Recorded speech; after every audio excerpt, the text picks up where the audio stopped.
So welcome to this roundtable on digital activism and the pro-life movement. There are over 53 million social media users in the UK.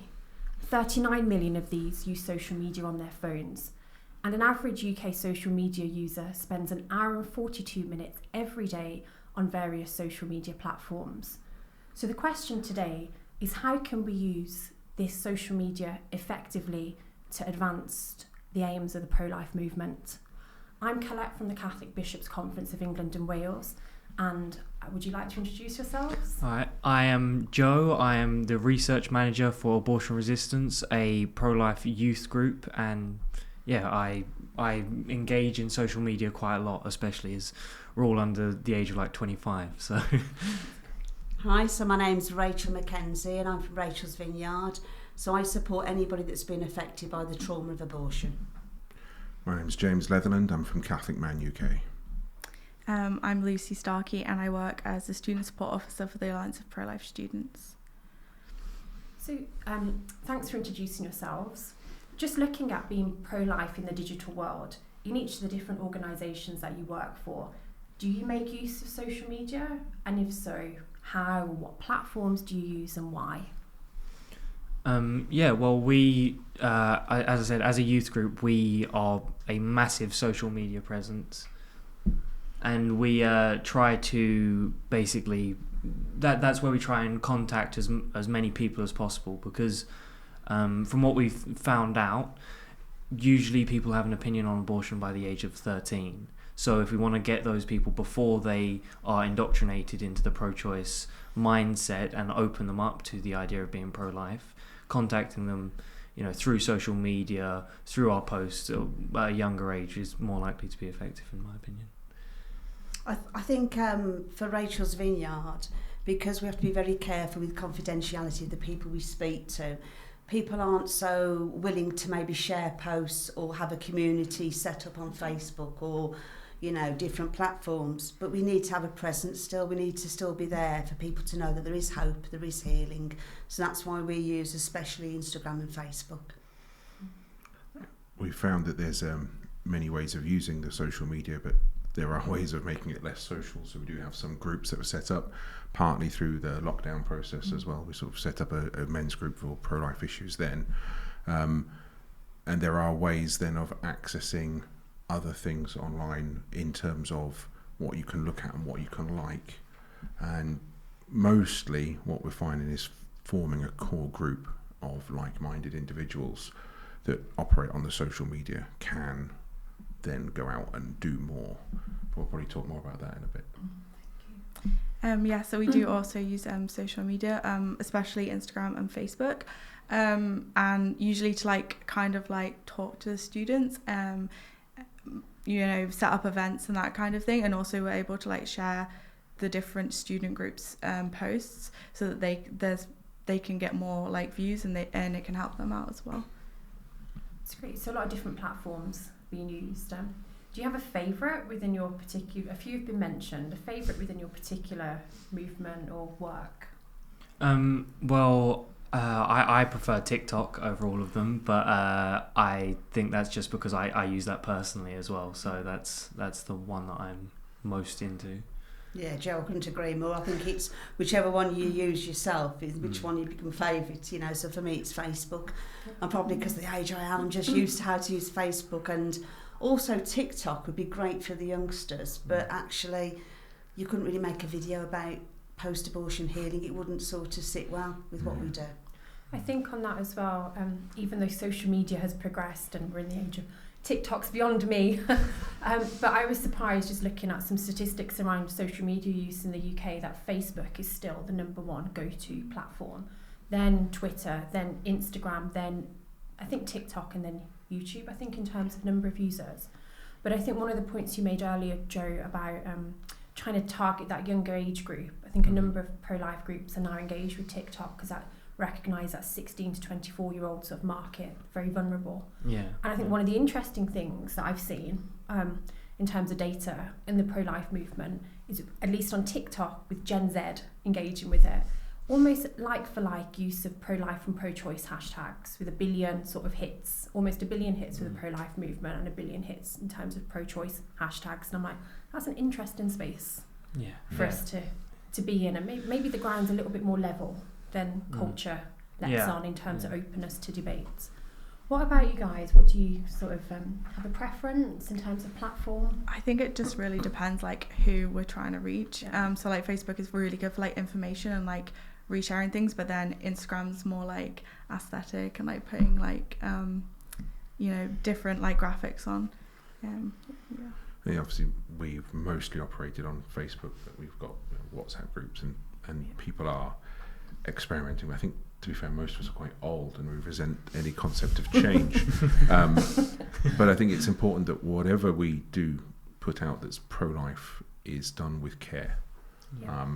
We're saying the right things in the right way and trying to act in the way that reflects our message in a sort of a loving and caring way, as well as a strong and truthful way, so that no one online can come back at you and say, you said this but you didn't do it. Which is I think is the challenge all of the time in all lines of work, but particularly in the work that we do.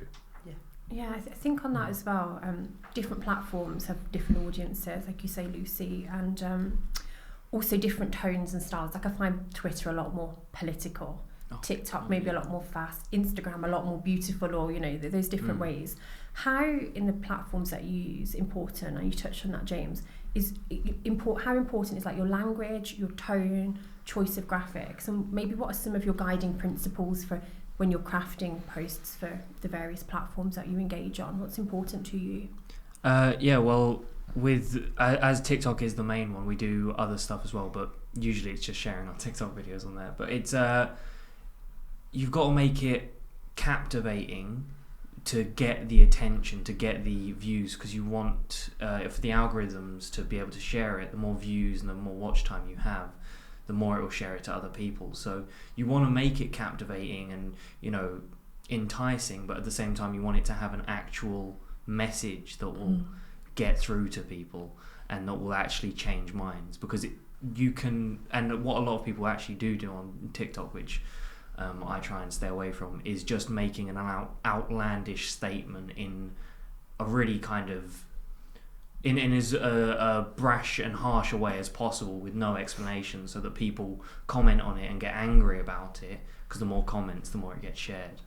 But I think staying away from that is a good idea.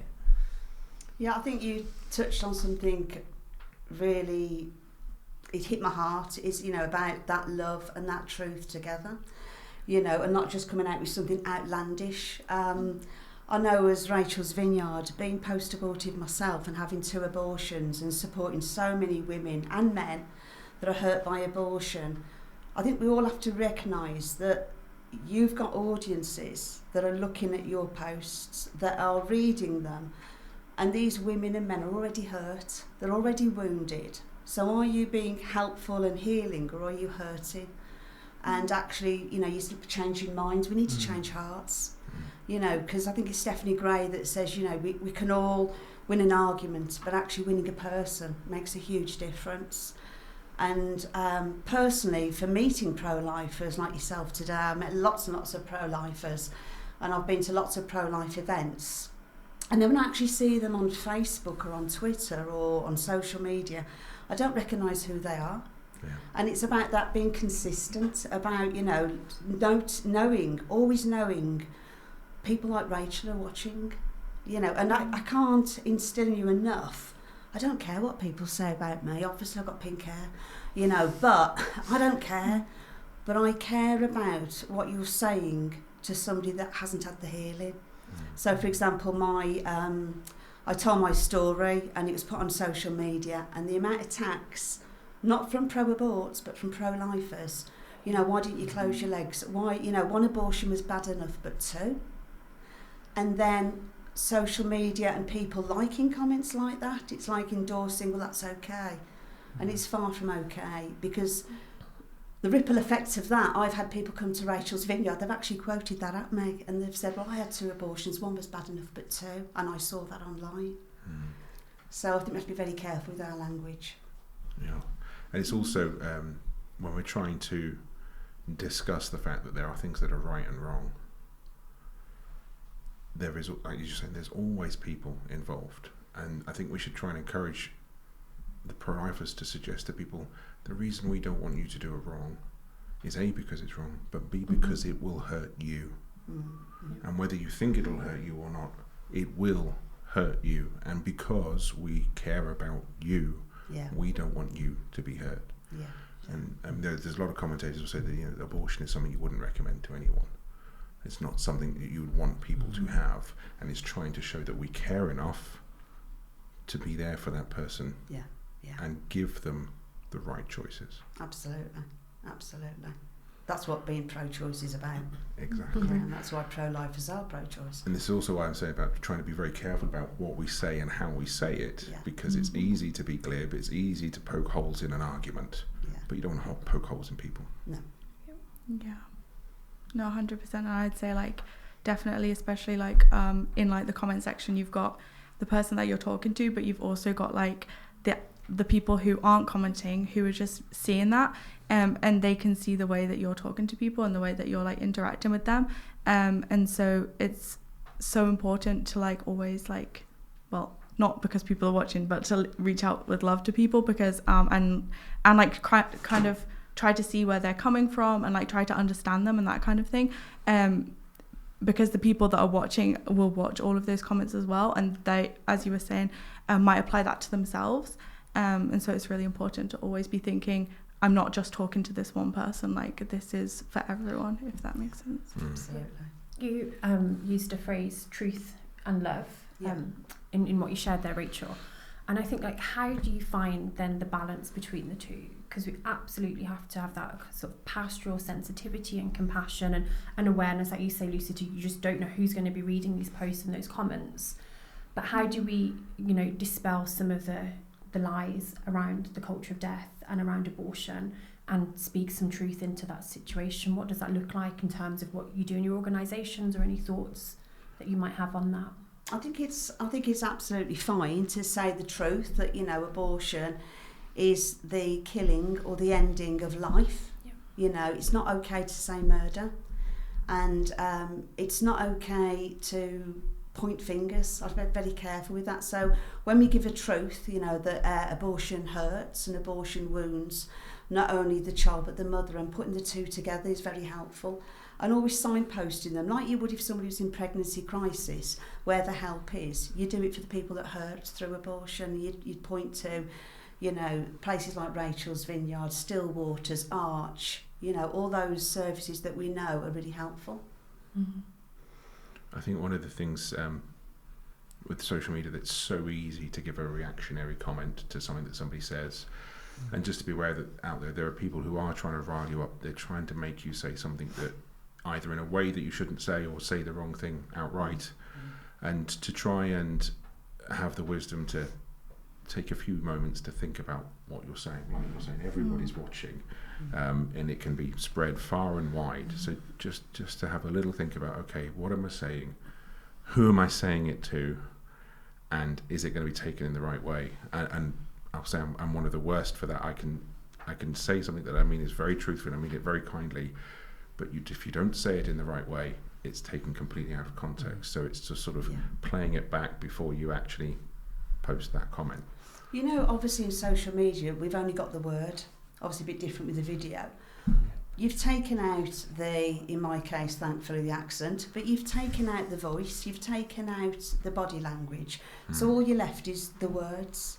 And I don't know if any of you have done this, because I know I have. Have you ever sent your friend a text and it's been taken the wrong way, and they know you?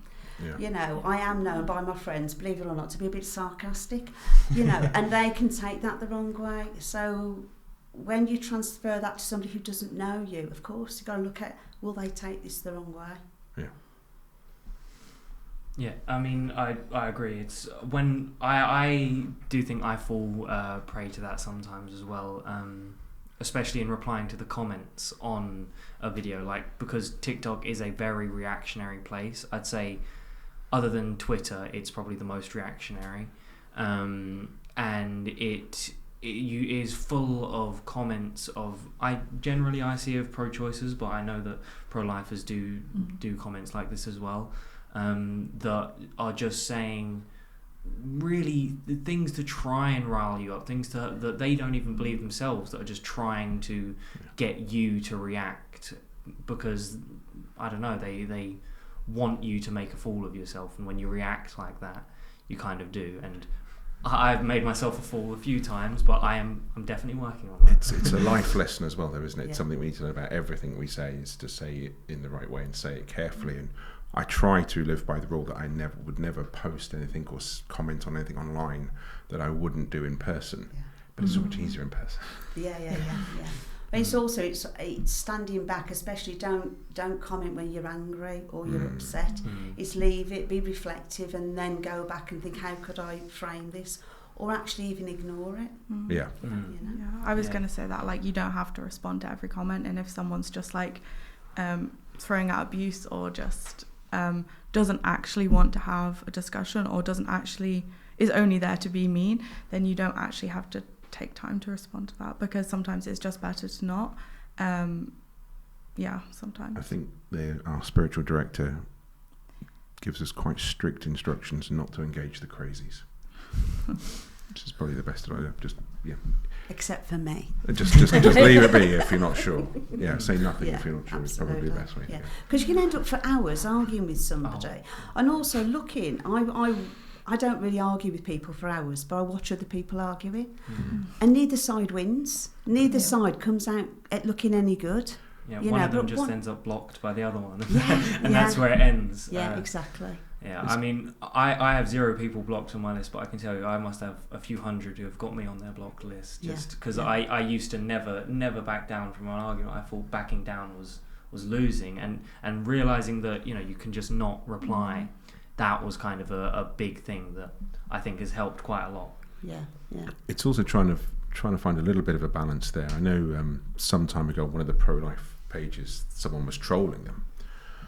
And in the few moments I found spare in a day, I sort of went on a bit of a troll hunt. And everything that he put up, I sort of questioned, and he was questioning their people's motivation and their heritage and all the rest of it. Absolutely everything they put up. So everything he said, I came back at him. And this went on for a good couple of weeks. And he sort of tried to paint me as a white supremacist and all the rest of it. And I tried not to get it personal, and sort of tried to focus on the points that he was making against that particular pro-life movement. And then one day he made this outlandish claim. So I went onto the page, I think it was the Good Counsel Network page, to show what they actually did for women. Just copied and pasted it into a post and said, well, you've said this, but here's that. And I thought he would just come back with more and more sort of, you know, vile stuff. He deleted everything that he'd commented.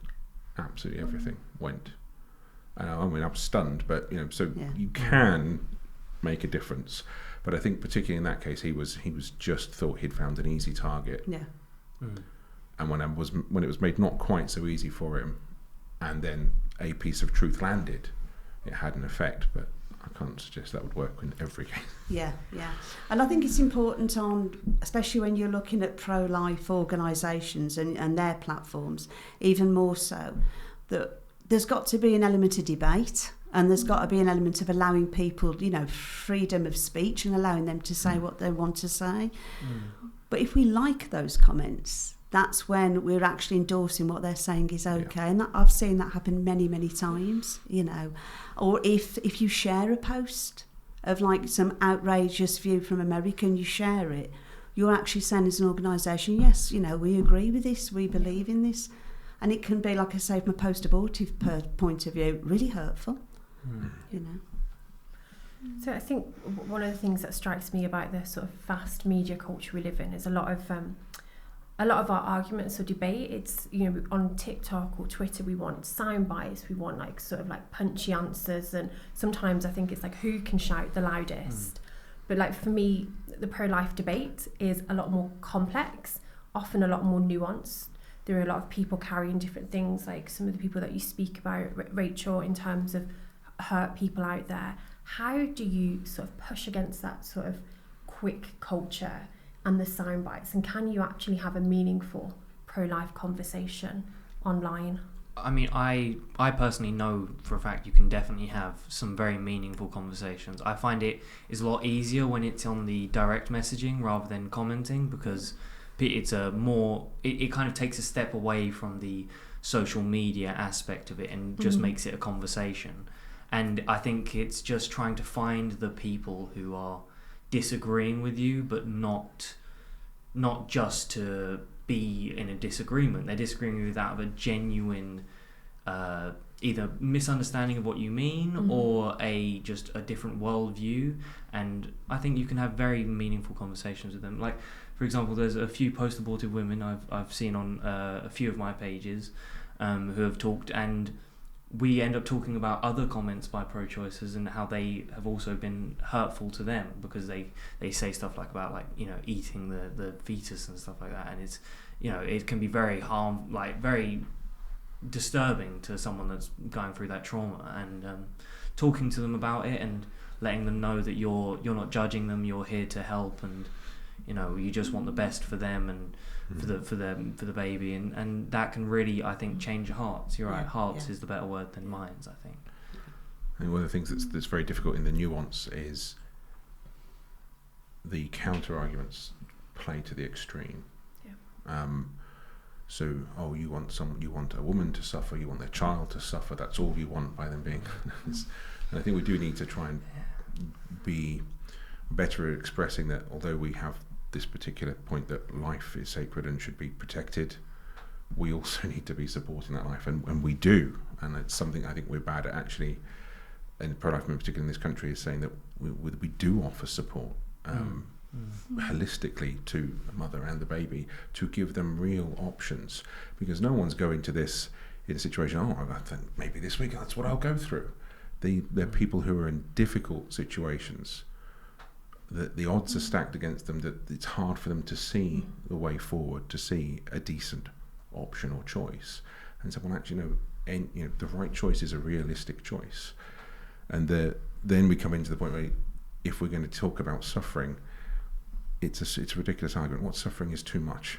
Is there anybody in this world that's suffered so much that they shouldn't have had their life? But when you get into that discussion online, it doesn't sound right. Yeah. It doesn't sound like you're loving and caring. Yeah. It just sounds like you want people to suffer. So it is hard to push against that nuance. But trying, as we've already said, trying to show that the love and the truth is there. And we've mentioned that there are so many organisations that are there to support women and families. We've mentioned that we were talking earlier about the Sisters of Gospel of Life. Yeah, I mean, they're amazing, the Sisters of Gospel of Life and what they do. And, you mentioned the Good Counsel Network, they're incredible. Yeah. And, Crisis Pregnancy Helpline, amazing. And it's all the different groups, the pro-life groups. What I love about, we might not put many posts up on Rachel's Vineyard, but when we do, it's always shared. And it's, sometimes it's easier to share that. But while you share that post, what you're saying is we care about them too. And you'd be amazed how many people ring Rachel's Vineyard in a crisis pregnancy situation, because they've looked at the post and thought, well, this is somewhere I might be able to go. Yeah. And then I might not have the skills in that area, but I know where to send them. I know where they can get support. So that's really important. We've got to show that we've got the understanding and the sympathy and the caring to say, you've got support there. Yeah.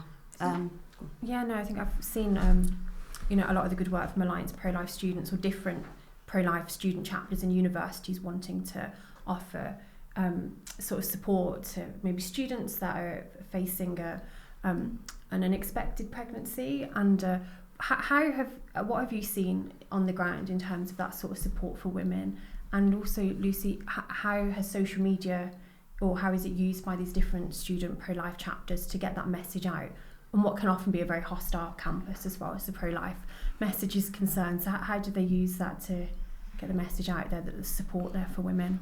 I think just kind of by sharing posts, as Rachel was saying, about different organisations and different help that's out there.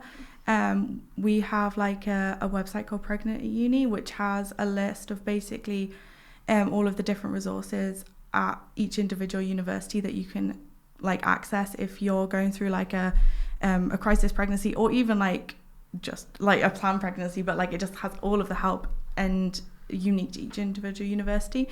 And so the university students are able to share that as well. And yeah, a bit so that people who are watching, who might come to their page, maybe looking for help but not really knowing who to reach out to, might find like that there. Yeah. That's great. So we've touched on quite a few different things, but I think what would you see as some of the downsides or the pitfalls or the flashpoints in terms of using social media in the pro-life movement? Some of the things to be aware of, or maybe you've been caught out yourself. We've heard one or two little stories this afternoon. Yeah, I think falling into that reactionary state is the biggest pitfall by far. It just kind of, it derails the message, and it goes to more just going for gotcha moments where you're trying to. I call it, you're debating for the third party. When you're debating someone, you want to look good for someone that's watching rather than actually change that person's mind. And I feel like that kind of debating style has become a lot more common with the common person through social media, because especially if you have a bit of a following, you feel like, at least you can feel like sometimes that you need to reinforce that following rather than focus on the person you're actually debating, which I think is the much more important thing to do. When I first became a pro-life activist, so I mean, I used to be pro-life maybe just in name, but actually none of us can be pro-life just in name. We've got to actually go out there and do stuff, and we have to do stuff that we're uncomfortable with. And one of the parts for me was I ended up on a documentary with Anne Robinson and a load of pro-aborts, but I didn't have the arguments, I didn't have the apologetics. So social media was brilliant for me then, like, you know, to find out what you say. What about in the case of rape? What about incest? What about, you know, they're going to be born with disabilities? So being able to go to YouTube and look at Ben Shapiro and also great people in the UK really helped me. But like you said, it's... And for me, when I went on that documentary, I felt like I'd got on my shoulders the whole of the pro-life movement. And that's what, you know, what we all have. And we have to be really aware that when we say something, we're not just saying it with abortion resistance or for any of our organisations. We're representing the pro-life movement, and we have to be really careful when we do that, because what we're saying is not just taking your platform down, it's taking everybody else's with it. So I think that's really, you know, for me, when I, you know, I'm sure lots of you out there, and, you know, around this table, you'll know Natalia, you know, who was post-abortive. And somebody very recently put on Facebook, the real face of abortion is a dead person's eyes looking back at you. I mean, how's that helpful? And I think about Natalia, because she did, and she openly tells people, you know, she saw her child in the toilet. She doesn't need that triggering. She doesn't need that reminder. And that is a fact, that the real face of abortion is a dead person looking back at you. But you don't need to hear that. It's not helpful, and it's triggering. I do have to say, I agree completely. For post-abortive women, that is a very very disturbing thing to hear, and I do agree that it's not something that should be said openly, but I think it can be used if you know the people you're talking to. So like in the direct messaging, stuff like that, where you're speaking to one person and you know about their traumas and stuff like that. I think that stuff can be very convincing, actually, because that's not exactly that, but seeing the images of the effects of abortion, that is what overall kind of drew me towards the pro-life side when I was younger. And I think it can be a massive shock value, and I think to a certain extent that can be used effectively, but it is incredibly difficult to use it without overstepping that line, I feel. And that is hard, isn't it? Because in everything that we do, we are censored. We can't use certain terms. We can't use certain images. Yeah. And to then get the truth out is very hard without going to shock tactics, which then, if we use the shock tactics, the immediate counter then is to shred our credibility. Well, it's not loving, is it? Exactly. It's truth without love, you Yeah. know. And I'm really relieved to hear that you might do that in a direct private message when you know the person. But actually, what I'm on about when it's on there for everybody, do you know what I mean? And Natalia wouldn't mind ever privately messaging somebody and saying, I saw my child, I watched the abortionist count the body parts of one of my babies.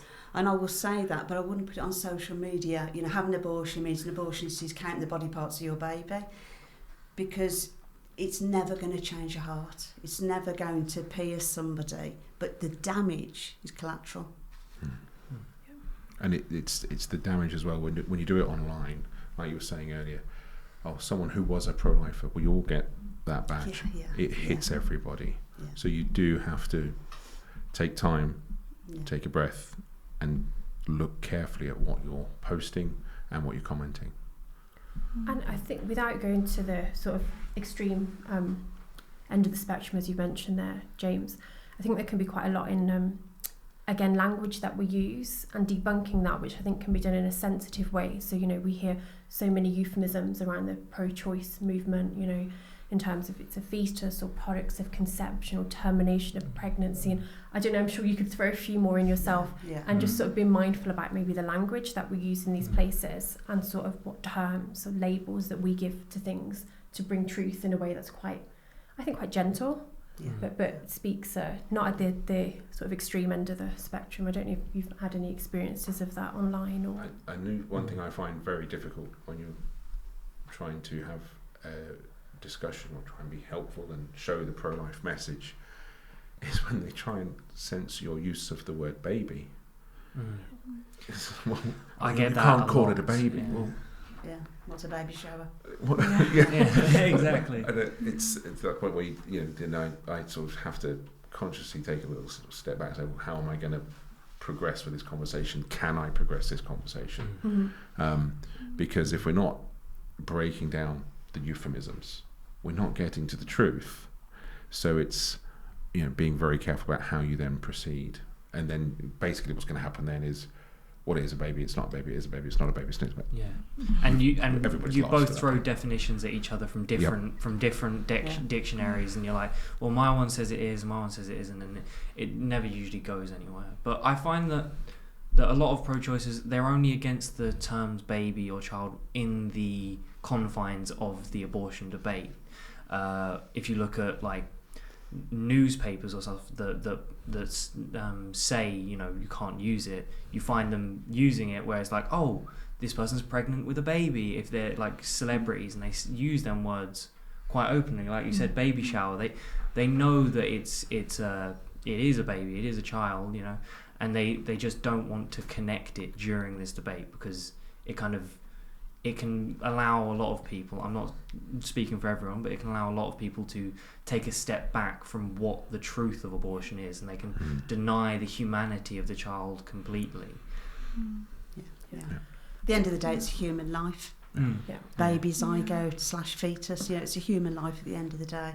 And I think if we get more, hopping on about the post-abortive women, but we get more of our stories out there and the courage for women and men to tell their stories, it diminishes this lie that it wasn't a child. It wasn't.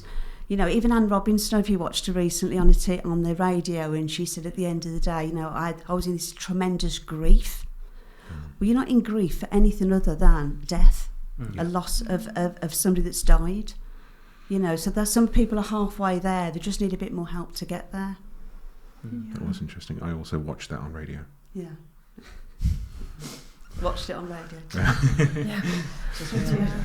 But I think also with language as well, it's like really important because I feel like sometimes as pro-lifers we can really talk kind of like defensively, like that's our first like how we speak is defensive because we already feel like we're going to be challenged or defeated, or but sometimes it can be really useful to just use language where we just state the truth like kindly, but not like as if we're expecting backlash, or to do it as like an attack or very aggressively, but to just kind of post things assuming that everybody would agree with it, and finding that's actually a lot more helpful than because sometimes you can come across as really aggressive if you're always on the defensive or always expecting to be attacked back, if that makes sense. I completely agree with that. I think Speaking from personal experience, the reason that most of us do that defensive or kind of like attack before being attacked, a kind of defense, is that we're used to that whole visceral things. And even on the videos where we do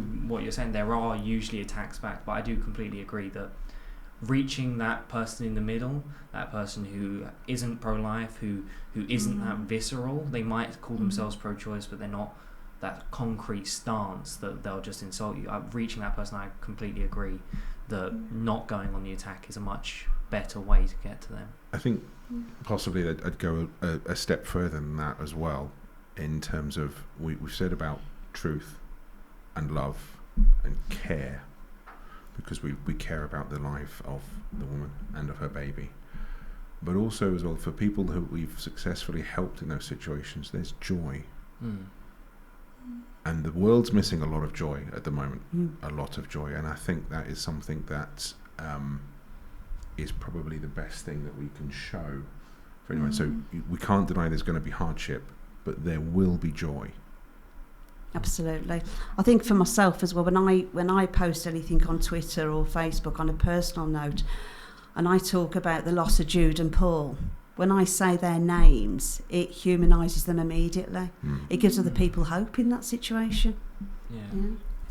Yeah, and I think the joy, you took the words out of my mouth there, James. I just look at the March for Life, and it's a celebration of life. And I think your point, Lucy, about not always being on the back foot or on the defensive, actually, like, this is life that we're celebrating. It's a gift, it's a joy, and we have something very positive to share in society. And like, I guess the challenge is, how do we let that be our starting point online, and we have hope and healing alongside the sort of debates and various other things that we get involved in.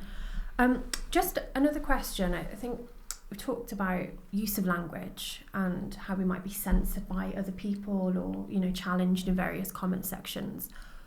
What are your views on sort of big tech censorship? So there's a lot of challenge, and I think, Joe, you probably have a story to share with us shortly on this, that, you know, if I'm using Facebook and they're censoring the post from Rachel's Vineyard or March for Life, wherever it is, or the algorithms are working against us on Twitter, should we keep engaging on these platforms, or should we retreat and leave them to it? That question is quite a big one. There's I think there's two things to address there. There's engaging on the platforms, you're going to be censored. That's pretty much for every platform. That's pretty much how it's going to go. I've got my fingers crossed that Twitter might change once Elon Musk buys that, because I'm not sure his opinion, but I'm hoping the censorship will die down there. But if it doesn't, then I guess, you know, no change. But I think the censorship shouldn't be a reason to just not engage, because in a sense that's censoring yourself. You're saying, okay, they're going to stop me, so I won't do it. Really, you're just stopping yourself from reaching that small audience that you can. Even if you get a following, and even if you only have like 10 or 20 or 100 followers, you're still reaching certain people. You might not be changing their minds, but you're still helping them understand your position. And I think that putting as much out there as we can, not only will it grow our movement, but it'll actually make the censorship more difficult. Because if one person's posting pro-life stuff, then they can censor that person quite easily. If 100 people are posting pro-life things, it will be a much more difficult way to work around it, especially if people have personal accounts that are not just for pro-life messages. I know a few people on Instagram is very common, that someone will just have their personal account, have their friends, you know, have a party or a birthday on there, and then they'll have some pro-life messages on there as well. I think as in pro-life work, obviously today we're talking about digital, social media, etc. But you need to be tooled up. There's no point having one basket full of eggs. You've got to be able to think, right, if I can do this, we need to be able to do it here. We need to do it in our lives, around the people that we know and work with, as well as on our social media, etc. Just everywhere that we go, we need to be able to do that. And if one avenue shuts down, well, we'll find another one. But sensibly, like having a 2.0 account, You need to anticipate that this is going to happen because people don't like what you say. A lot of pro-choicers find mass reporting to be a good hobby. I've found a lot of our videos have been taken down, and we'll get message saying, no human has actually analysed this yet. We've just had a lot of people report this video, so a human will analyse this in a bit. It's like temporary ban for the video, and then we appeal it. And I think only one of our videos has ever stayed down. And then about a week ago or maybe 2 weeks ago, our account just got taken down completely. So like you said, having that 2.0 account is something that I think we should encourage a lot more pro-life people to do in case they ever do get taken down, because it can really be a lifesaver for that message, because otherwise you might have to completely start again. Yeah. And I think some of the old people like myself in the room, so something we're aware of is that if we're only in one place, it's so easy to shut us down. That's it. We're gone. So, but we're also finding now that email listings is actually quite a good way of getting information around, which is almost seems like an archaic way of doing things. But that can be a good way of then getting people to come back to groups and into the work that you're doing. I think, like you said, cross-platform, having multiple things across the different platforms is actually kind of a good way to get past the censorship as well, because if you're censored more on one platform, then you can engage more on the other one, and it can leak across. If for example, if you're censored a lot on Twitter but not on TikTok, you can have your Twitter account in your TikTok and people will follow you through there, and that'll help ease the censorship of that account. And it's trying to use the media effectively. So one of the problems that I found or I've been frustrated by is when there are great events like the March for Life, the mainstream media try and just sweep it under the carpet, and it's our job to sort of show people that something amazing has happened and try and spread that around. And I think as many places we could share that as possible is better. Absolutely, yeah, definitely. And I think we also have to share each other's posts like March for Life and get the message out there, when the march is in September the 3rd, get it into your parishes, get it into all your social media. And also because we're all in it together, and being really aware of that if somebody does post something, that we don't censor them ourselves by putting, comments on there. Private message them, private message the groups and say, when you put that, this is how it looks from my point of view, than actually naming and shaming people, because we feel like we're a small community, so we don't need to fall out with each other. Yeah. I think as well, within that, there's a point you raised earlier, we had we all represent different organisations around the table, and there can be censorship of those in those different places, which I know different people have experienced, but also our own personal social media accounts. People who follow you, who are friends with you, who've known you for many years, maybe at school, and maybe they're a bit more on the pro-choice spectrum or whatever. They trust you as people, and to see you, normal person on social media, happen to be at the March for Life, happen to be involved in some other life event or movement or something, it can be a very good talking point or a conversation starter. Absolutely. And I think that's very important. Can I just say on that note that a friend of mine, she posts lots of things on her Facebook page, and one of the pro-aborts, because that's what they are, they're not pro-choice, they're pro-aborts.